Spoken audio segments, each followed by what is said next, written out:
welcome to the Virtual Ball Boys podcast.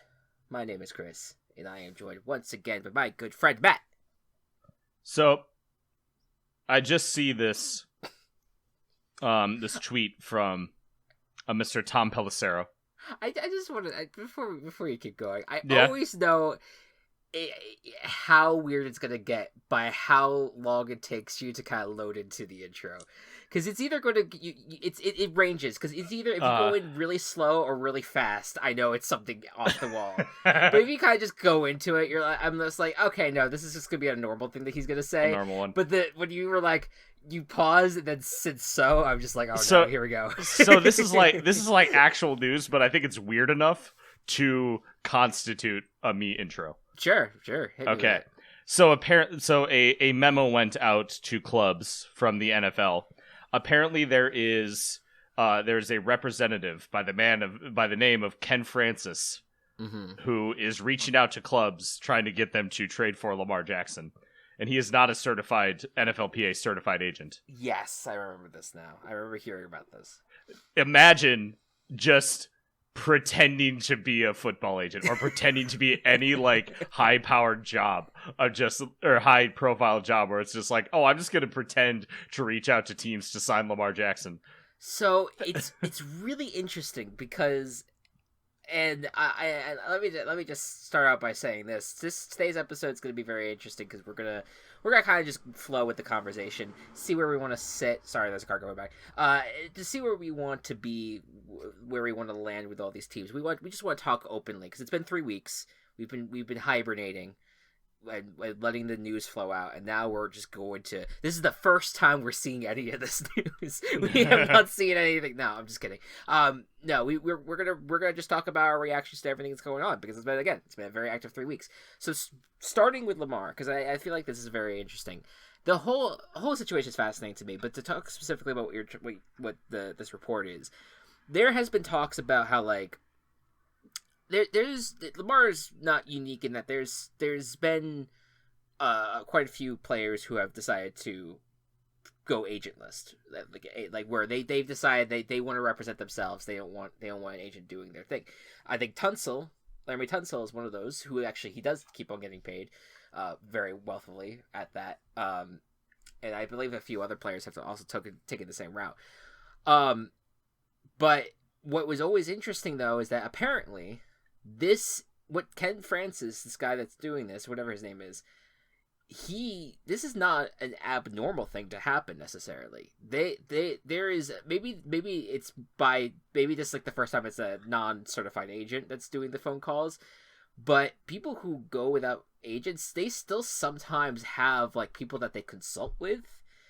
And they have those people maybe make phone calls to start conversations with those players for contracts.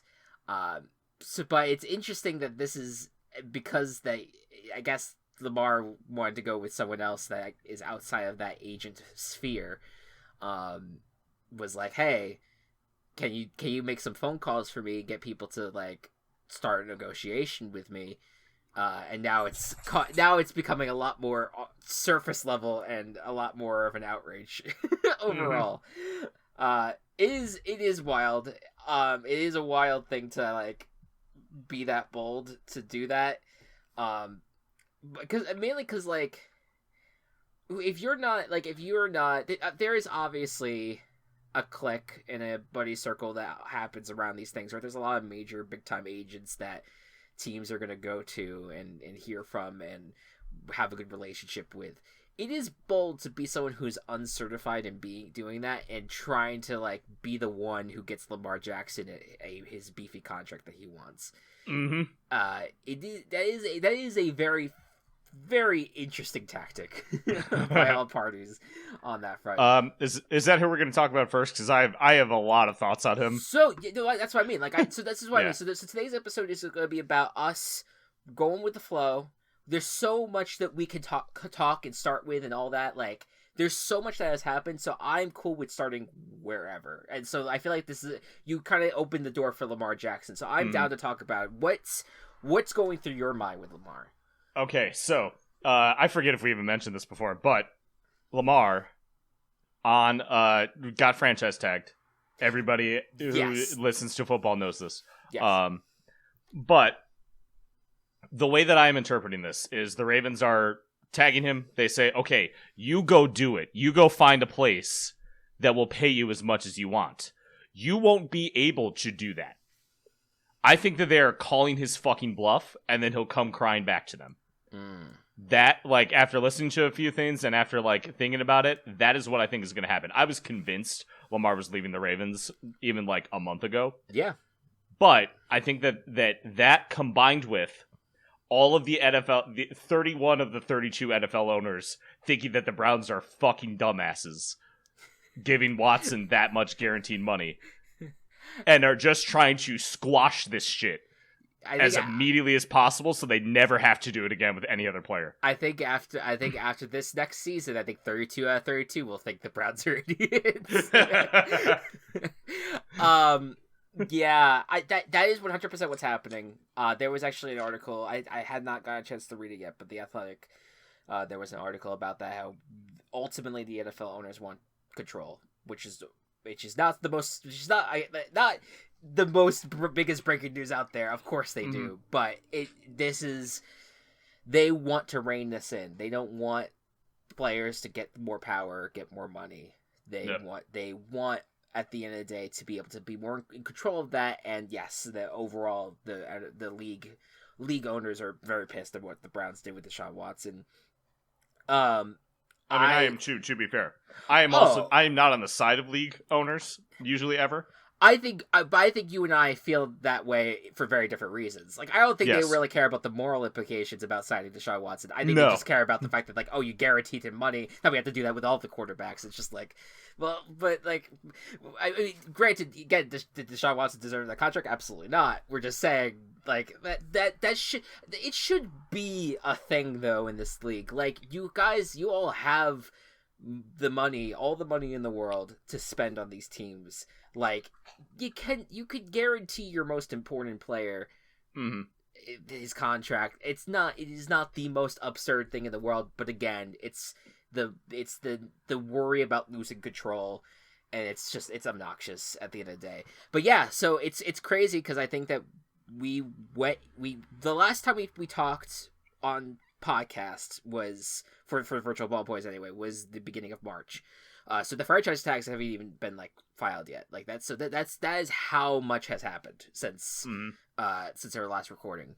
But what is crazy is that nothing really has happened with Lamar Jackson. It is the fact that he got the non-exclusive franchise tag, which means that he can get another team to offer him a contract. He could sign the offer sheet, and then the Ravens would have a time period. I think it's like a 48-hour window, 72-hour window, whatever it is, to up that contract and then sign him back.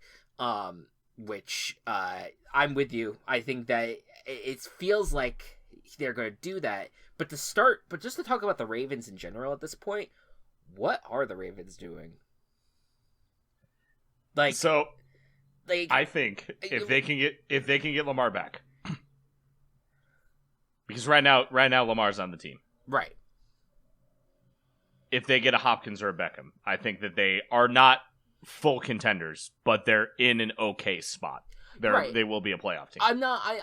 I don't doubt that they won't still be, like, decent. The Ravens, like, even when they do have, like, their collapses the way they do, they're still one of, like, the better teams in the league.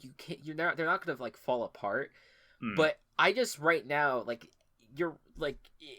They have to do something. They have to right now. It feels like they have made no moves this free agency, and I think a lot of the reasons around that is because that they don't have any idea if Lamar Jackson is going to be back with them right now, and so that question mark in the air, I think, is hurting them in terms of getting their team set up. Granted, they still have a great offensive line, or a solid enough offensive line. They still have a good defense. Like, it is going to be, when it all comes down to it, just getting the weapons both in the building, but also, getting the, like, Bateman healthy again, and Mark Andrews and all them, like, just, having them be the central part of the offense like they have been.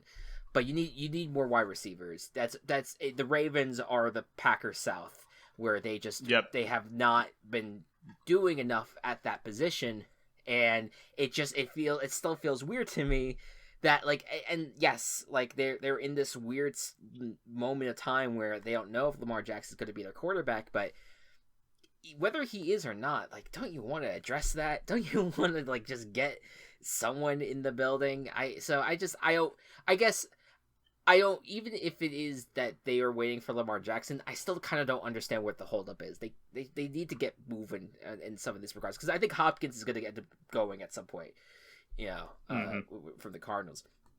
Speaking of that, to jump to the Cardinals real quick, I think pretty handily that the Cardinals are going to be the worst team in the league this year.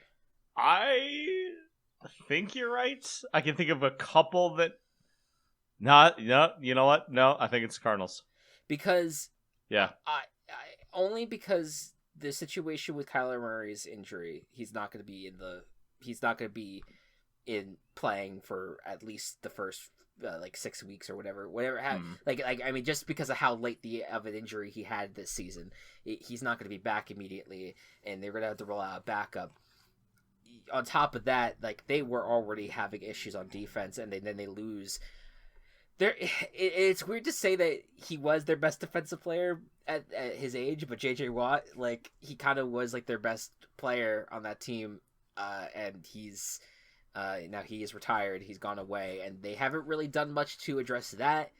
They haven't really done much to address. It feels like there is just so little going on with the Cardinals this year, and I think they read the room. It's a new regime. They're kind of starting from scratch, and I think that it feels very evident that this is going to be the team that is going to have the most struggles. Now, granted, we probably would have said the same thing about the Seahawks last year, and it ends up, these kind of statements early on in the offseason, they always come back to bite everyone in the butt, because we always get proven wrong. But just right now, with the way things are at with the Cardinals, it doesn't feel like that team is talented enough to kind of carry the way. And on top of that, you have the Hopkins trade situation. Yeah. It's on the table. So yeah, it's rough going for them. Speaking of, there was like a lot of trade stuff going on. But of course, I feel like we would be remiss if we didn't talk about the one trade that feels like it's gonna happen, but has not happened yet. And we talked about, in the last podcast, we talked about the idea that it feels like Rodgers is on his way out.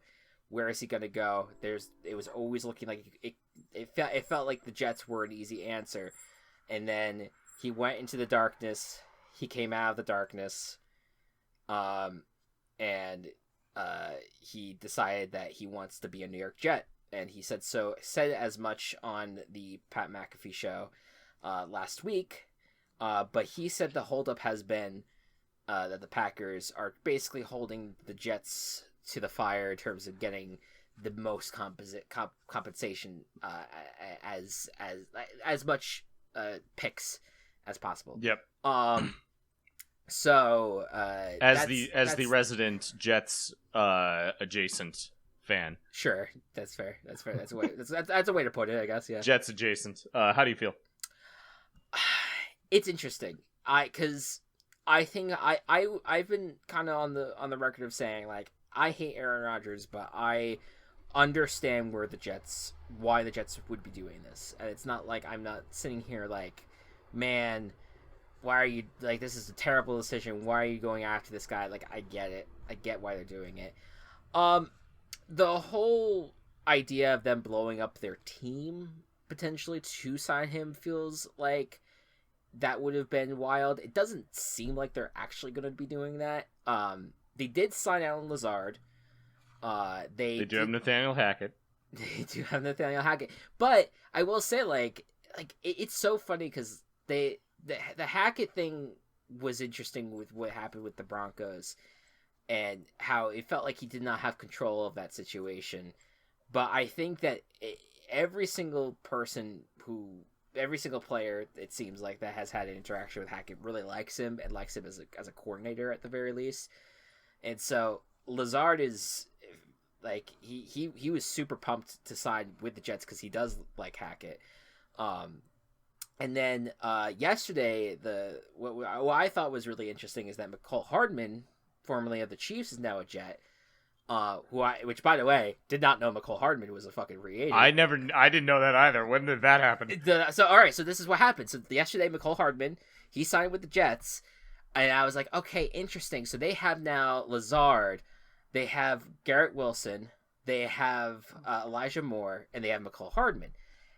So how is that? That's a lot of receivers. That's pretty good, but it turns out that they signed McCole Hardman and then they flipped Elijah Moore to the Browns. So the Browns got Elijah Moore in a trade,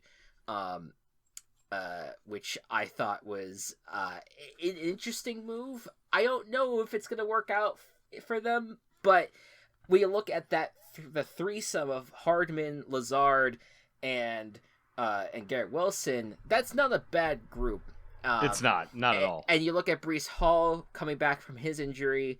You have an offensive line that's going to get healthier, and that line before they got injured last year was a pretty stable line for the Jets.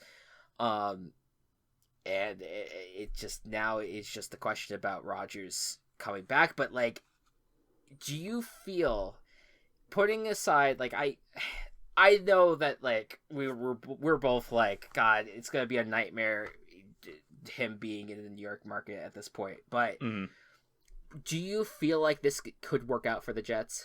All right, so putting aside my thoughts that Aaron Rodgers is a dumb poop head, the most mature thing I could possibly say. Sure, yeah. That's putting aside those feelings, it's like you're on NPR. Yeah,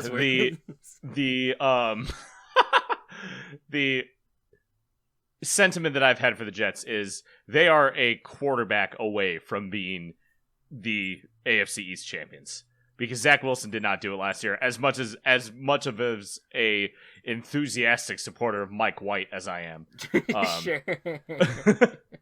Obviously he was not the answer either. I think that this puts the Jets in contention, and I have questions still about the Bills' consistency. With the and the Dolphins as well, of course. So there's a non-zero chance, if Rodgers goes to the Jets, that this is great for them. However, the Jets are in fucking panic mode. Yeah. Because they have no other options. They won't get a quarterback in the draft. They have all the free agents are gone. Jimmy G went to the Raiders. Derek Carr went to the Saints.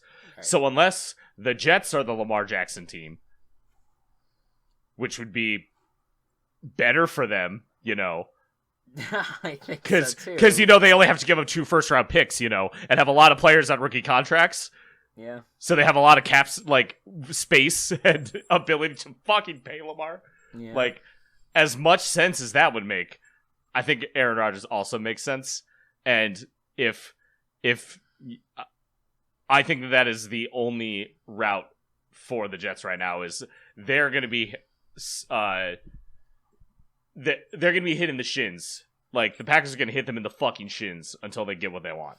Right. So it's a horrible situation for the Jets that could turn into an amazing one, but it's not great right now. Right now, it is just a infuriating waiting game. Yep. That like because I initially, and understandably so, everyone was blaming Rodgers because they thought Rodgers was holding it up.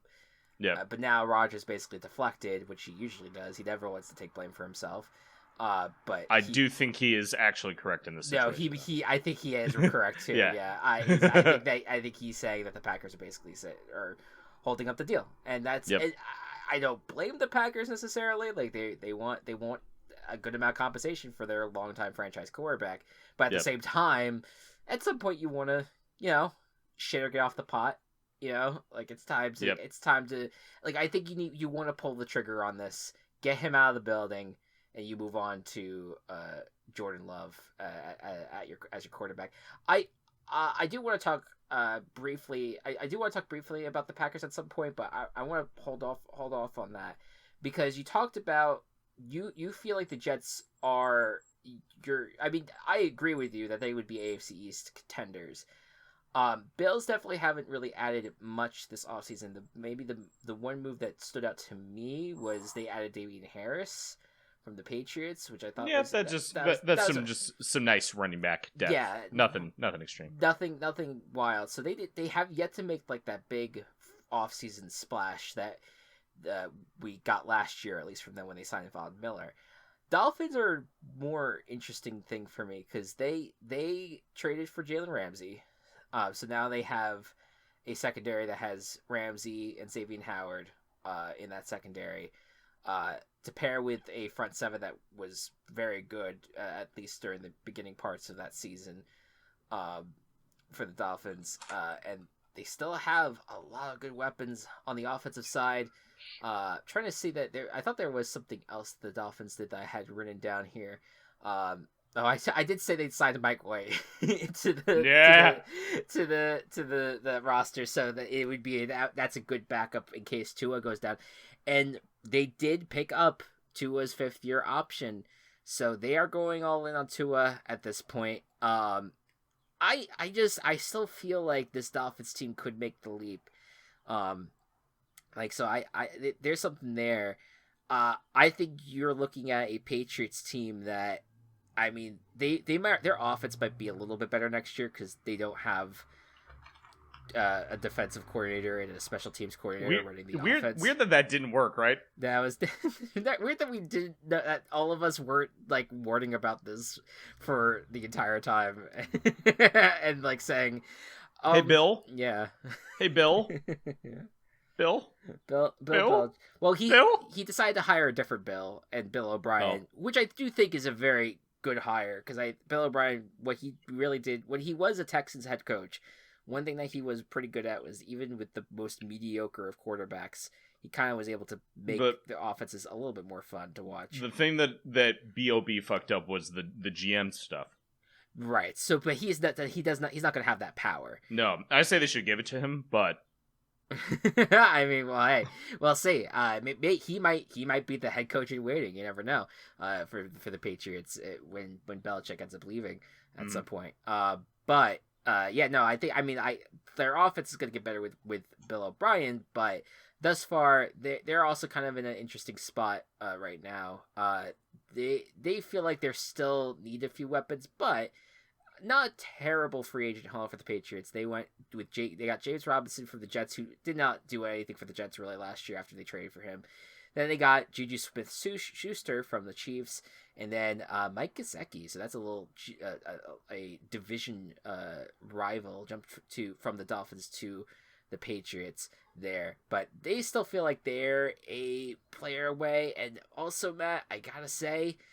This is my dark horse in the Lamar Jackson sweepstakes. I feel like if this team goes for Lamar, I think they're going to be a fun watch. This would be the most I would love watching the Patriots. I think if they actually did pursue Lamar Jackson. I don't hate that idea. Yeah, like I think it's good. I feel like I get it. They're gonna run with McCorkle Jones. All right, McCorkle. They're gonna let him, do his thing. I get it, and maybe under a better offense, he's gonna end up playing better. I'm sure there's absolutely a chance for that.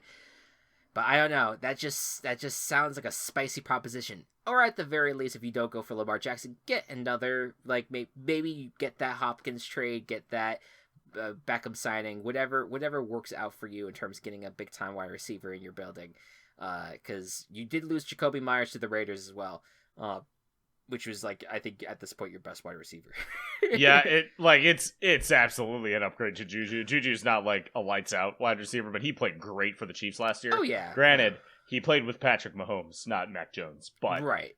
No, I think I this is not a shade at Juju. I think that he's still a good player, but he's not like the the slam dunk number one that he was with the Steelers. No. So I think just getting another wide receiver in there would be super helpful for them. But yeah, like looking at the division, I totally think that the Jets could be like the most complete team in that division. But if Rodgers is there. If Rodgers is there, right? Like they have no other option. We're working. I mean, it feels like a lot of people are working under the assumption that the Rodgers trade is happening. Mm-hmm. I'm a little bit more like, okay, like I don't want to guarantee anything because weird things happen. Weird things are bound to happen because that's just how the league works. Speaking of weird things happening, you know what though, this is not weird because we kind of knew it was going to happen, but I just kind of enjoy how it was perfect that it was these two teams. We gotta talk about, which I thought this was how we were gonna lead the podcast. We gotta talk about the Bears trading number 1 overall pick to the Panthers. So the Mattception that happened with this trade, where the Bears traded their top overall pick to the Panthers, and the picks involved, you know, there's picks involved, and that's part of the story, of course. But the Panthers decided to also trade wide receiver DJ Moore to the Bears as well. So this is fascinating. Which team do you want to talk about first in this trade, Matt? Celebrate good times. Come on. Let's talk about the fucking Bears, please. All right. So let's. So where are you at after this trade with the Bears? Hype is through the roof. Yeah. This was what I was looking for. I don't think I was looking for the Panthers specifically, but every single thing that we fucking got is immaculate. We got and so we swapped this year's first round picks. So that is kind of like a net gain. We in giving up our first round pick, we got that first round pick. We also got their first round pick next year. We also got their second round pick this year, and we also got their second round pick in a couple years. And we got DJ Moore. This is an amazing way to show that you have faith in Justin Fields. I don't care what you fucking say about, like, oh, you can reset with a rookie contract. You don't fucking know that Bryce Young and CJ Stroud are going to be good. You don't know that. You just don't. You know that Justin Fields has the juice. So I'm so glad that the Bears, like, proved me right with that. Or maybe not prove right, but, like, at least also feel that way. Yeah. Because I think it's the right thing to do. You need some sort of certainty. If anyone can say with any sort of certainty that there is something to believe, then the Bears have done that. I am thrilled with this. They got DJ Moore. DJ Moore has historically been the best. He's been not the best, but he's been one of those wide receivers that has just never played with an extremely competent quarterback. Right. Yet has been extremely solid all the time. I don't think that he is going to, like, in terms of him as a receiver, he's not going to become a Devontae Adams or a DeAndre Hopkins in the same way that they are, where they're these studs. But, oh my God, does it help the Bears offense. And he is going to improve the Bears offense so much just by fucking being there. Right. Yeah, that's what it's about. I am thrilled with that. I would have been satisfied with the picks alone. Right. But now we got that. We got DJ fucking Moore as well. I am thrilled. All the mock drafts that have been seen Bears at 9 have been Peter Skoronski out of Northwestern for offensive line. If that's the case, sign me the fuck up. Yeah. Bears are getting second place in the division. That would be their biggest weakness at this point. Yep. I mean defense, but they've also done a really good job with shoring up a lot of their defense in free agency, like Tremaine Edmonds and Nick Adams, I think his name is. Yeah, so they signed a linebacking duo of it was T.J. Edwards from the Eagles and then Tremaine Edmonds of the Bills. Tremaine Edmonds, I think, is maybe their big time signing. Yeah. There is like. He had his best year this past year with the Bills, but his career generally has been up and down. But hey, maybe this is like you're buying. I don't know. I don't know how the markets work, but like you're technically supposed to buy low and then have it go high. But like, you're seeing that the stocks are rising, so you're trying to buy before they Right, get too high. maybe he hasn't hit a ceiling yet. Maybe he's gonna keep on high. Yeah, so it works. It just I do want to know, like, we'll return to the Panthers in a second, but I think I find it interesting. I agree with you that the Bears might be in a top 2 NFC North situation. Who's the other team for you? Who do you fucking think, Chris? Well, I don't know. I was gonna say the Lions, right? It's absolutely the Lions. Okay. Are you kidding me? I'm just making sure because I also know last year, you and I were kind of split about the Vikings. I'm completely fucking off the Vikings now. Holy shit. Yeah. This offseason has kind of shown with the Vikings that they've not really produced a lot of moves. They're kind of they got rid of Adam Thielen, which we'll talk about in a second with the Panthers. And they are kind of they're having a very quiet offseason, and it just feels like they're a candidate to really regress next year. And then of course we talked about the Packers. I think the Packers are doing the right thing with getting rid of Rodgers, seeing who Love is. If they have a disastrous 2023 with Love, then they could look for maybe someone else in the draft next year. So I think, and don't get me wrong, like the Packers still have like some talent on their roster, but you look at where the Lions are at right now, and this team is making sure that they fix one of their biggest weaknesses, which was their secondary last year. They got Cameron Sutton from the Steelers. They got Emmanuel Mosley from the 49ers. And then in a shock, they got C.J. Gardner-Johnson for pennies. Because it's beautiful. Gardner-Johnson misread the market, or at the very least, he didn't realize the teams were viewing him as a risk. And that's why they were not willing to pay him what he probably deserves. And so he's now part of that secondary. And then they still have the offenses. So the only thing about the Lions is the fact that they lost Jamal Williams in free agency. Whatever offer they made him, Jamal was not happy with. He ended up signing with the Saints. And so favorite NFL player, by the way, right now. Yeah, but they decided to skip out. They skipped out on Jamal Williams, so then they decided to go with David Montgomery from the Bears. So that's going to be the replacement in that offense for him. I don't know if that's an upgrade, but I still think when you look at the team as a whole, that is a team that is hot, that's coming off of a season that was they kind of had a surprising stretch where they had a chance to make the playoffs and just missed out. And now they are shoring up one of their biggest weaknesses, and they're going into a draft where I believe they have 2 first round draft picks. They're fucking drafted Devin Witherspoon out of Illinois. Yeah, I am banking my hat on that, and I will gladly see him go to Detroit. Is that what position does he play? Cornerback. Do you think they would sign another cornerback? I think they would. Wow. All right. Yeah. I mean, hey, share up the secondary, I guess. Yeah. Yeah. That makes sense. But regardless, it's a team that needed to improve on defense, and the fact that that's what they're going to end up doing, and in a division that is ultimately not going to be like at its major strength, like they're in a good spot. But I'm with you. If there's going to be one team that might give them trouble, it might be the Bears. And if Justin Fields plays the way that he did, especially in the middle of last season, where he was really starting to look good. Remember like September of last year where we were like, oh no, Justin Fields. Yeah. we were all, everyone was a little worried about Justin Fields, but then he turned it around and he kind of showed like, oh wait, no, this guy could absolutely be a quarterback for this team. And I am glad, I'm with you where I'm super glad that the Bears are going to roll with him moving forward. To jump to the Panthers in that trade now, I do like it. I think that they be aggressive, get the guy, even if it means that maybe you don't have as good of a year this year. But I will say though, they decided to sign Andy Dalton, so that's going to be like if they don't want to start their rookie immediately, they start with Dalton, who ended up having a better year than people give him credit for last year. They also have Miles Sanders, who comes over from the Eagles.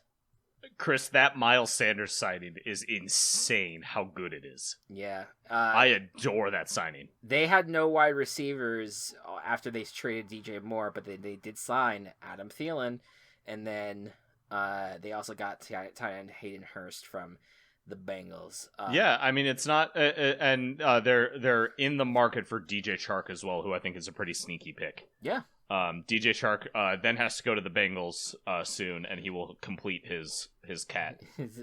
His cat. He's earning the badges on his. He's earning the cat the cat badges. But yeah, I think that like obviously it's not. None of these players are like superstars, but they're all competent enough that I think a rookie quarterback would be able to find some success here. Yeah. And it's interesting because I feel weird about the NFC South this year because like there is still just so much that's unknown. The Falcons are rolling with Desmond Ridder at quarterback. They did sign Taylor Heineke as a backup, so that's what the Falcons are doing.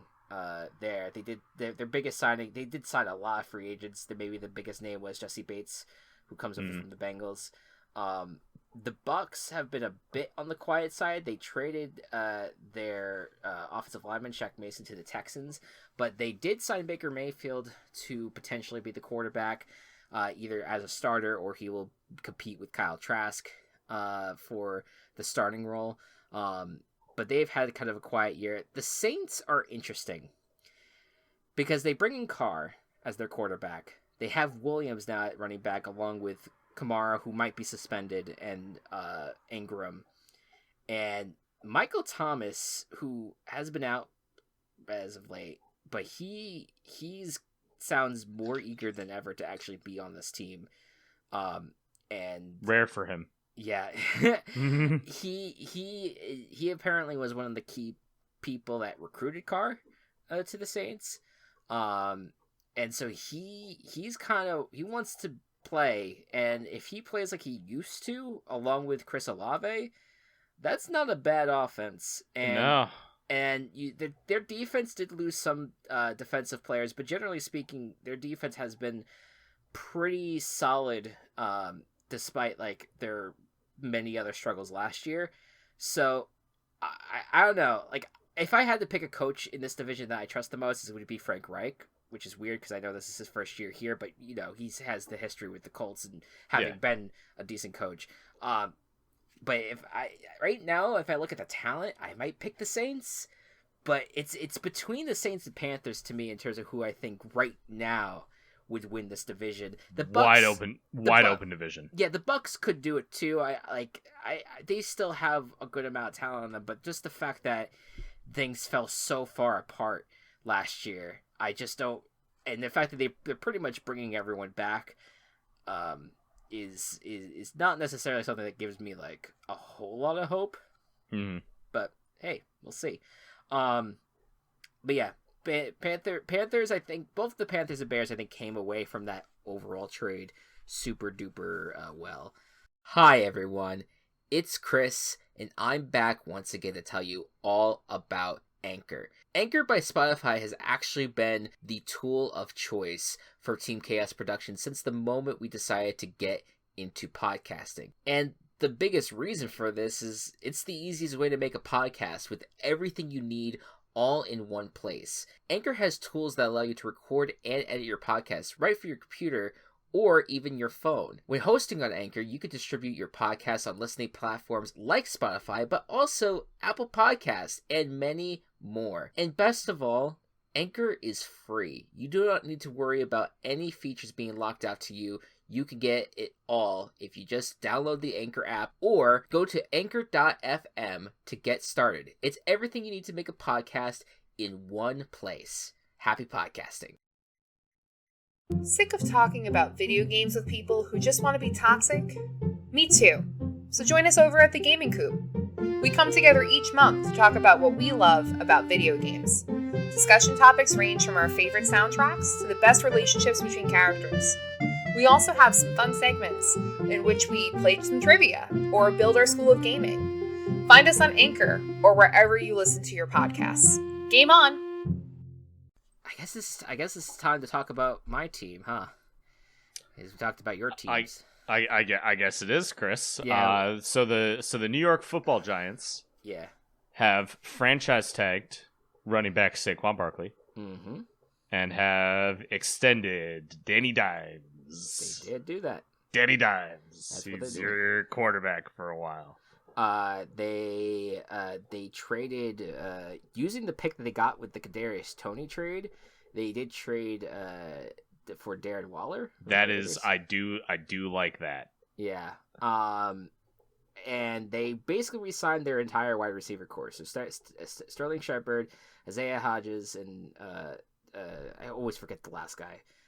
Darius Slayton, Chris. Darius Slayton. I don't know why. He's like he might be the best one of all of them. He is, and I say this as a fantasy football player. He is the best out of all. Of them. Yeah, like I just always forget his name for some reason. But they like I don't know, man. So it's an interesting spot to be in, right? Like, yeah. This contract that they signed Jones to is so unlike other contracts when you think about quarterbacks, because a lot of times when you sign a guy like this to, or just sign a quarterback in general to a contract, it's because they have proved themselves that they are a great quarterback, that they're going to be a player that is you're going to be your franchise guy for a long time, that there is no caveats, that this is like he is the future guaranteed. They're doing this full well that he is not at his peak, that he hasn't really, or at least they think that he's not at his peak, that he has not really been like an amazing quarterback. He has been competent. He's certainly an athletic quarterback, but that necessarily doesn't mean that he's been amazing. I think that we look at the Vikings game, and I'm part of it too. Like when that game happened, it was like, holy shit, like that was incredible. Of course, the caveat is that it was the Vikings defense. Mm-hmm. But I look at this deal and I'm like, I want to be mad at it. I want to be annoyed, and I'm annoyed that they want to just rest on what they have and be like, this is like they couldn't find an upgrade. They couldn't figure out a way to maybe just let Jones go and pursue Lamar Jackson, go all in. But I think that the only thing that I can do at this point is just put my faith in Dable. Mm-hmm. I feel like last year was so weird. Like, I loved the hire of Dable when it happened. But I feel like I vastly underestimated how important that hire was going to be, because it has been a while since you've had a coach come in and perform the way he did. Granted, that it does scream a bit McAdoo, because the McAdoo his first season was the year that they went to the playoffs. But this year felt a little bit different because it was this team that did not have a whole lot of talent, but yet they still had like some fun on offense, and they had a defense that was playing relatively well, and like both sides of the ball ended up doing all right enough. They were very much like the Vikings in that they were outperforming what they're like. They had a record that didn't really match the team itself, and mm-hmm. So I look at this and I'm like, I don't love what this offseason has been for the Giants. I'm not looking at this and being like, oh man, I can't wait, we're going to be title contenders this year. I'm not at that point. I wish I was, but I knew that this was going to be a long rebuilding process. I expected this to be a much longer rebuilding process. I did not expect them to make the playoffs last year. So if this is going to be a continuation of that rebuild process and they regress this year, I'll be upset, sure, but I think right now I'm willing for them to get their eggs in order, figure out how they want to approach the future, and I'm just kind of gonna ride this ride with them and not be like, I don't want to make any rash judgments and be like, well, this franchise is fucked because they saw Daniel Jones. Like, I'm like, well, they see something in Daniel Jones. Maybe he ends up playing better. Like, I don't know. Like, this, it's a fascinating situation. Mm-hmm. So I don't know. You sound like you were not a fan of the Daniel Jones signing. I think that they should have let Saquon go and tagged Jones. Really? Oh, that's Yeah. interesting. I would have. There's a part of me that felt like it would have been the flip side, but that okay. Why though? Why get rid of Barkley? Just like in general, like contract stuff. Like he's getting older. He is still playing well, but running backs don't last forever, and I think it's like running backs getting second contracts are such a low hit rate. Right. Yeah. That I think that that I think that it's harder for that to happen, you know? Yeah. So they're harder for it to happen and be good. My brain short circuits sometimes, and I say words that sound like their thoughts coming out. But then again, that's most podcast hosts. That's how podcasts work. It's fine. Yeah. We're just living in each other's minds. Exactly. Exactly. That's just kind of how it goes. But I mean, we can talk about the Cowboys in a second, 'cause I think the Cowboys are fascinating. Oh yes, but yeah, just like put the cap on it. I don't disagree with you. Like I'm just at a point where I'm like, in Daboll we trust, in Shane we trust, and however they feel like they want to build this team at this point, like whatever, like just do what you gotta do, and I'll talk to you in 2024, 2025. You know, like if things are really a disaster, then they have to go, right? But like. Right now I'm so impressed with how they dealt with this past season that I'm just like, okay, like I'm just gonna be here for this and do whatever I gotta do to get just exciting football again. You know, that's all that matters to me anyway. So the Cowboys are fascinating. I feel like the Cowboys are growing up, Matt. Yeah, a little bit, because they did tag Pollard and they released Elliott. That was the first sign that they grew up. Yep. But then they also traded for Stephon Gilmore and they traded for Brandon Cooks, both of whom I think are low risk trades that you didn't have to give up a whole lot for, of two talented players, players that played well, have played well in recent memory. Like they didn't go for like the flashiness this offseason, and I think they're kind of better for it. I kind of like where the Cowboys are at right now. I do too. I mean, like, here's the rule, okay? Yeah. That the NFC East has not had the same champion back-to-back years. It may not be the Eagles this year. Might be the Cowboys, might be the Giants, but the Cowboys are kind of in that position to maybe take it back. I'm with you. And I love that they released Zeke. I hope that Pollard gets like fully healthy. I think he had like a small injury thing at the end of the season. Yes, yeah, I think that's why I was out. But still, I adore Tony Pollard, and I picked up Tony Pollard on my fucking dynasty team that year that Zeke was holding out for a contract. Right. He has never fucking left my dynasty team. Yeah. Because I knew if Zeke is gone, Tony Pollard is the fucking man. Yeah, man. I'm with. I feel like the Cowboys are definitely like, because when you look at the Eagles, and earlier this offseason we were talking about how like Jerry Jones made a dumb statement about like, oh well, the Eagles went all in this year, but it turns out like the Eagles did lose a good amount of players in free agency. I thought there was a lot more players that were going to be longer lasting there. I mean, but it's really easy to make fun of Jerry. Right, that too. We just kind of wanted to have a day where you could be a punching bag. But you know, they did sign back some of like their longtime veterans like Kelsey and Graham and Cox, and you know they did get like their defensive and offensive lines are still in decent shape, but they did lose Javon Hargrave to the 49ers.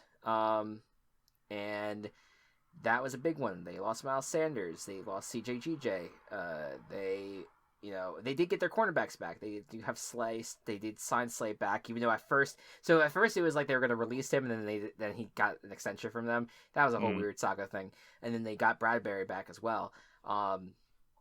It's, so the Eagles are still in good shape. Like, they're still going to be a fun team and still going to be competitive. But I could see it where the Cowboys, they break through at some point here, and that maybe they do end up winning their division next year. I could see it, because I don't doubt the one person I definitely don't doubt on the Cowboys is Dan Quinn. Like, I just feel like that defense has always been pretty good, and that especially with adding like a guy like Gilmore on that team, like that's gonna be pretty good. It's just ultimately the offense, and like, I'm still like not in that mindset that like Dak Prescott is like this terrible player. Like I feel like he's getting like this weird bad rap because he's turning over the ball. I don't know, but so is like Josh Allen. You know what I mean? Like right, yeah. You know what I mean? Like and like he's still like one of the better quarterbacks in the league, and I feel like if they're gonna have a really nice group around him. I think they signed. They had Tully Pollard, and then I think they signed like Ronald Jones as like a backup. Yeah, that's not. That was not huge news. Not a big one, but like No. It's still like they still have like a very decent offense going for them that I feel like they just have to make it work. The fact that they are rolling with Mike McCarthy as offensive coordinator is maybe my only thing I'm like a little worried about. Yeah, no. But, do you know what his reasoning is? Did you hear his reasoning? I forgot, but what was it? It's because the offense scored too fast. Mike McCarthy said the offense scored too fast, and the defense wasn't able to keep up. So they gotta slow down how fast they score. That feels like old school thinking. Because the only metric by which you win is by scoring more points than your opponent. But if you do it too fast, it's a fucking problem, I guess. Oh boy.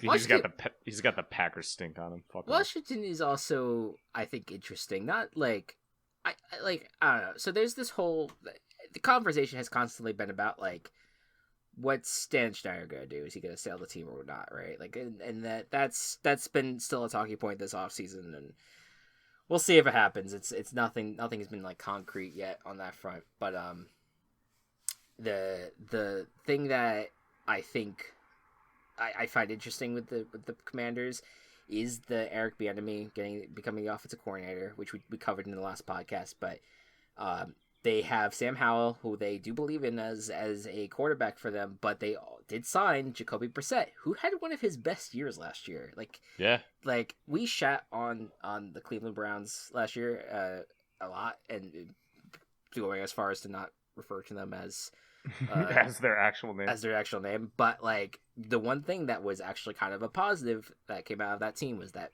when Brissett was in, he was phenomenal, and that offense fell apart the moment that he was no longer in there. And so him going to the Commanders, I find to be an enticing thing. I still think they have a pretty good defense. Like they just franchise tagged Daron Payne, who is a fantastic defensive lineman. And I don't know, man. I like that all four NFC East teams are super interesting. That it's not like there's a dud, that there's a really bad one. I just feel like all four of them have something with them that I feel like is going to be like there's going to be some sort of competitiveness with all of them, and there could be an opening somewhere here for for all of these teams to maybe sneak past the other depending on how the season plays out. Like I don't think the Commanders or Giants are at the level of the Cowboys or Eagles, but maybe I don't know. We'll see when the season comes around. Maybe some wild shit happens. That's just I want to throw it out there with the Commanders. I'm trying to think of what we haven't talked about yet. So the NFC West, the 49ers still look like they're a solid team, but the questions still remain about the quarterback situation. They did sign Sam Darnold. That is a thing that happened. But they shored up their defensive line, as we mentioned earlier, with Javon Hargrave to add to that defense, and it's just their defense just continues to be good, and Steve Wilkes is going to have a ball as a defensive coordinator for them. Yeah, so it's going to be Darnold, it's going to be Purdy, it's going to be Trey Lance. We're going to see who wins. Yeah, that's the situation for them. Geno Smith is back with the Seahawks, and I love that. I love that they did that. I love that he resigned. I love that they were rewarding him for that. I think that's a super cool story still, and I think that I love that they're going to just go all in on a second year of Geno and see what happens. Yeah. I don't think they haven't really done much in the offseason besides that, but you know what? We'll see how it goes. The Rams look like they're kind of rebuilding. at this point, and the Cardinals are a disaster. So I think it's really going to come down to the Seahawks and the Niners, and it might be the Niners that run away at this point. So we'll see. We also haven't talked about the AFC. We haven't really talked about the AFC a lot at all. We talked about the AFC East. We talked about the Ravens. Any specific thing that you want to touch on with the AFC West that you, or not just the AFC West, in general with the AFC that you find interesting right now? Not that I can think of. Let's start here. Calvin Ridley is now going to be a member of the Jacksonville Jaguars.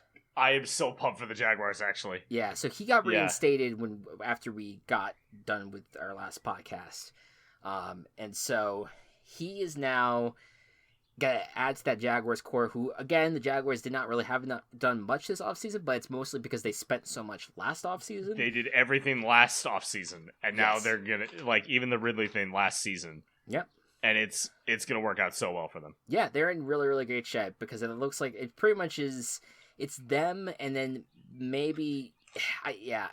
this is a rough go. This is going to be a rough for the Titans, I think. The Titans seem like they're also kind of moving into a rebuild territory where there's still a chance that Derrick Henry gets traded. There's a chance that Tannehill gets traded. Like, there's, with a new GM in the building and the fact that a lot of players have already been either released or just became free agents, it just feels like the Titans are at the moment of, like, all right, their window passed. It's now time to blow some stuff up. So we'll see what the Titans do. There's still a lot of questions. There's even like a potential Derrick Henry trade on the horizon. So that's why, I mentioned Henry. That's okay. It's all good. But the Texans have been doing a lot. Along with after they traded Brandon Cooks and then they traded for Shaq Mason, they also got Robert Woods. Actually, Robert Woods was their first move at wide receiver. They also got Dalton Schultz from the Cowboys, which I think is a sneaky good signing for them. Mm-hmm. Yeah. They also re-signed Laramie Tunsil, who was one of the better left tackles in the league. And I think they might have had a few other signings that I don't have written down here. But Texans are going to be interesting because they now have a coach that doesn't feel like is going to be just a one-and-done coach at this point. At least we hope. It feels like this is a guy that a lot of people like, D'Amico Ryans. And if they bring in a rookie quarterback who's probably going to start right away because they don't really have... They have... what's his face? Davis Mills. They have Davis Mills still as a backup quarterback. So I don't know. Texans look more interesting this year than they had the last few years in terms of it's been a real rough go of it for that team. Where now it's okay, maybe you could start to show some signs of competency, some signs that you're not going to be bad enough to fire your coach again. So we'll see. And the Colts are also not really doing much. They feel like they're kind of going to rebuild with a rookie quarterback they'll draft. See, people keep on saying that Lamar Jackson is likely to go there. And I'm like, do we really want to put him on the Colts at this point? I don't know. I know Jonathan Taylor's there. Jonathan Taylor's there. They've got some decent wide receivers. Michael Pittman's great. Yeah. I think that the appeal for the Colts is that it's such a huge upgrade. Other than the contract, the only thing they have to give up is they have to give 2 first-round picks. If that includes this year's, they were going to spend this year's first pick on a quarterback fucking anyway. Yeah. So they're really just only giving up 1 additional first-round pick to get Lamar Jackson. Yeah. Well, you know who else is there? You're the man that's been on your radar, Gardner Minshew. Gardner fucking Minshew. Let's go. So if they don't sign Lamar and they decide maybe they don't want to roll out a rookie quarterback right away, on Will Levis. Gardner. That's who they would draft, I think. Yeah, Will Levis or Anthony Richardson was what we were thinking. Two people, but Gardner Minshew is going to be there. And then in the West, the Chiefs lost Orlando Brown to the Bengals.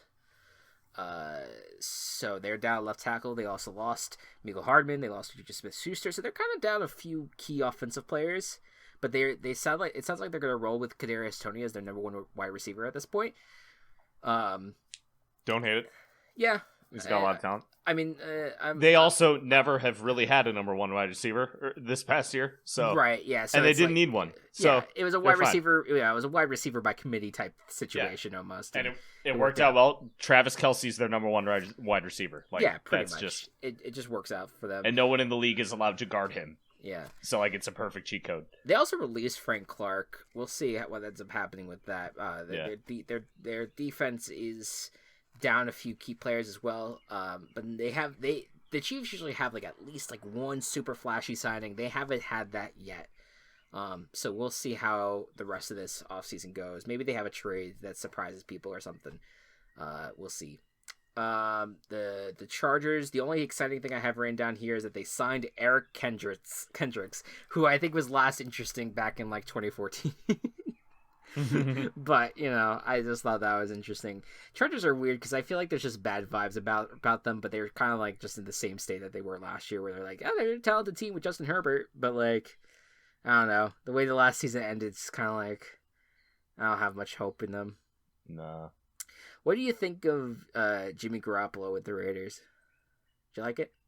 I think it's a roughly lateral move for the Raiders. I think overall Derek Carr and Jimmy G are about the same talent level. Sure. But Jimmy G has always had fucking amazing coaching around him. Right. Whether it's OC Josh McDaniels, not head coach Josh McDaniels, OC Josh McDaniels, big difference. Or Kyle Shanahan, he's always had great coaching around him. So, granted, he is back with Josh McDaniels, but this is head coach Josh McDaniels. So, the jury's still out. I think it's okay for the Raiders. I don't think that the Raiders are suffering as a result of this, but it's not getting Aaron Rodgers, right? Right. I think why I like it more is, and why I think it might be an upgrade over Derek Carr. Now, I still think Carr might be better, but I think specifically, like you said, with Garoppolo having spent many years with Josh McDaniels as an offensive coordinator, one of the key things that people were talking about in terms of the trouble with learning a playbook that Josh McDaniels makes, an offensive playbook, is that it takes a while for people to kind of learn it and understand it. And I feel like if Garoppolo comes in and is already familiar enough with those systems, that I think is going to work out maybe a little bit more than maybe Carr coming in and maybe not fully wanting to grasp all the bullshit McDaniels wants to throw at him. That would be my only like positive I could spin out of it. And like, but like at the same time, it's just like, why did you get rid of Darren Waller? Like, I understand he had kind of like a down year, but like, it just feels like a weird move to drop that weapon, And like you do have Adams, and you have Hunter Renfrow. You now have Jacoby Myers on your team, but like, I don't know. Like, the Raiders are just weird to me. They still have a defense that's like not very good. Like, they have Crosby and Jones, and that's about it. Yeah. And it's just like, I don't know what the Raiders are gonna do. Same thing with the Broncos. They had like their most like best signing that they made was Jarrett Stidham. Which like, all right, like, yeah, he had a few good games with the Raiders, I guess. Yeah. But then and then they signed like Mike McGlinchey or whatever the hell his name is from the 49ers, who was like an offensive lineman. Yeah, Broncos are weird too. Yeah. So what we're saying is, or at least what I'm saying, is that the Chiefs are probably gonna win that division again. Yeah. Chargers did get Kellen Moore though. Like, I'm actually pretty thrilled about that. Yeah, we'll see. Maybe I think that's a great upgrade for them offensively. Yeah. And if everyone's at full strength, I know Austin Eckler's like looking for a trade, if not a bigger contract. I forgot to bring it up. Yep. Yeah. So if he's not there, I feel a little worse. But like, that team's just got to stay healthy. Yep. But healthy Chargers plus Kellen Moore, I think is a great combination. Forgot to mention Josh Jacobs for the Raiders. By the way, he was franchise tagged. So yeah. And that's what you do with a running back who has a good season but has had some down years and is at the end of their initial contract. Right. Yeah. It will be interesting. I want to see how the draft plays out. Obviously, and there's so much more free agency to go. Like there's still other stuff happening. That other decisions that could be made, trades that could be made. We'll see. But the Eckler thing is fascinating. Like I feel like I would want him on any of like my favorite teams. Absolutely. Like, I just like he's such a good player. And then I think the only division we haven't really talked about was the AFC North, and that was which hasn't really seen a whole lot of action. The Bengals did get Orlando Brown, which is a great signing for them. Their current left tackle Jonah Williams is looking for a trade, and Orlando Brown is a nice fill-in spot for the Bengals. The Steelers are kind of quiet. They did sign Patrick Peterson though. That's really awesome for them, I think. Yeah. And so we'll see. And then the Browns, Elijah Moore was the trade that they made. Everything else is kind of like whatever with the Browns. I was just like I still think I'm of the opinion that the Browns are not going to be very good. No. But I don't know. Maybe they'll do something and then make me sad because they're just that's the team for me at this point where I'm just kind of like I wanted to root for you and now I feel like I just don't want to anymore. Yeah, I think it covers everything. I mean, there's a few notable Patriots that retired: Devin McCourty, Dante Hightower. But I feel like we covered a lot of the major news things that have gone down. Any hopes, predictions for the rest of free agency at this point, Matt? Not really that I can think of. I think everything feels pretty set and done. I'm very excited for the draft in a month. Yes, yeah, we're gonna get our guy Chet Avery back. Yes, I'd love to meet him someday. Someday, yeah. I mean, he's a chill guy. Yeah, he's a Cowboys fan though. He's a Cowboys fan, so maybe how chill can he really be at this point? Right. I do have an update about what I started the podcast with. Oh, hit me with it. Okay, so Lamar Jackson said that Ken Francis has never tried to negotiate with him or for him, which means that Ken Francis is not reaching out on behalf of Lamar Jackson, which is full confirmation that this dude is just fucking he's weird. Fucking doing whatever. Oh boy. All right. He is a Florida also according to Mr. Pelissero, a Florida man who most recently was pitching a home fitness invention. That tweet was 52 minutes ago, which Lamar responded to about 5 minutes after that. And then 11 minutes ago, Lamar very quickly put together a tweet about a fake fitness thing that he called The Entire Gym. With a Twitter, with a website that is like, there's not fucking nothing on this website. But it's about like a compact portable gym that like feels weird to have like it's more than it should be for a joke. Yeah. God. But it is like absolutely a joke. But he says my business partner Ken and I will be dropping this summer.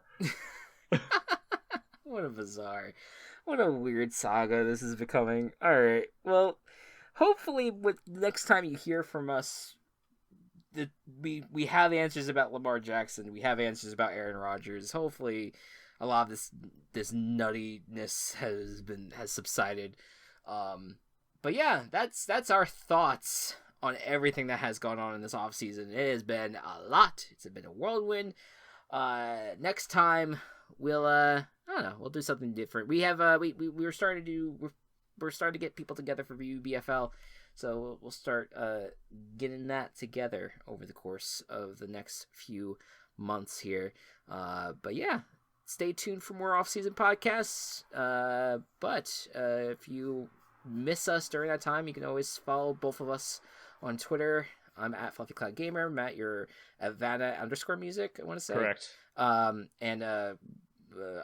been doing a lot of YouTube and Twitch content that I've kind of slowed down on, but I'm gonna, we'll see. It'll come out. I'll do stuff occasionally, and of course we have the Coop. The Game Coop's still going out monthly. There's an episode that actually dropped today. at least when we're recording this. So you can go check that out. It's the most surprising video games for us, or at least surprising things within the game or whatever. Like however you want to define it, we kind of cover that in that podcast. So it's super cool. Anyways, thank you all so much for listening, and we will see you in a couple weeks. Good night, and good ball. Virtual Ball Boys has been brought to you by Team Chaos Productions. Find us on Twitter at Virtual Ball Boys, and find more of our work at Team Chaos Pods.